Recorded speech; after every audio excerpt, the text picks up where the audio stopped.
एक समय की बात है, एक छोटे से गांव में दीपक नाम का एक जिज्ञासु और साहसी लड़का रहता था। उसे रहस्यमयी कहानियां और तंत्र मंत्र में गहरी रुचि थी। एक दिन उसे एक पुरानी किताब मिली जिसमें यक्षिणी की साधना के बारे में लिखा था।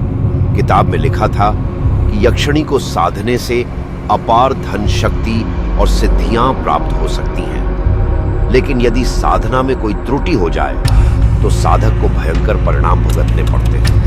अपार धन और शक्ति के लालच में दीपक ने यक्षिणी की साधना करने का निश्चय किया। उसने एकांत स्थान पर जाकर विधि विधान से मंत्र जाप शुरू किया। कुछ ही दिनों में उसके चारों ओर अजीब सी घटनाएं होने लगी। कभी हवा में सरसराहट सुनाई देती तो कभी उसे किसी के हंसने की आवाज आती। आखिरकार एक अंधेरी रात को उसकी साधना सफल हुई। उसके सामने एक अत्यंत सुंदर स्त्री प्रकट हुई जिसकी आंखों में गहरी चमक और चेहरे पर मोहक मुस्कान थी। दीपक ने तुरंत अपार धन की इच्छा की और देखते ही देखते सोने चांदी के ढेर उसके सामने प्रकट हो गए। उसने यक्षिणी से और भी कई इच्छाएं मांगी जो पल भर में पूरी हो गईं। लेकिन जितना अधिक वह मांगता उतना ही यक्षिणी की मुस्कान में अजीब सी रहस्यमयता आ जाती।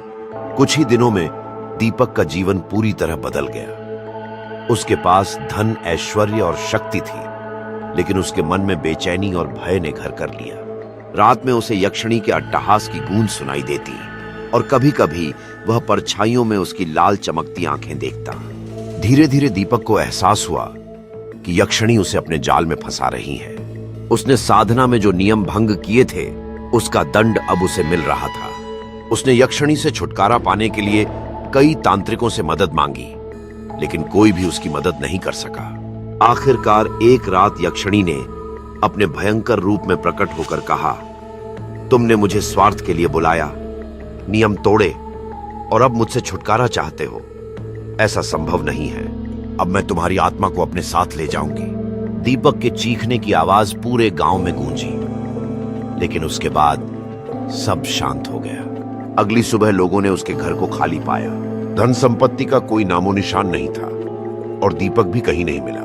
कहते हैं उसकी आत्मा आज भी यक्षिणी के वश में भटक रही है।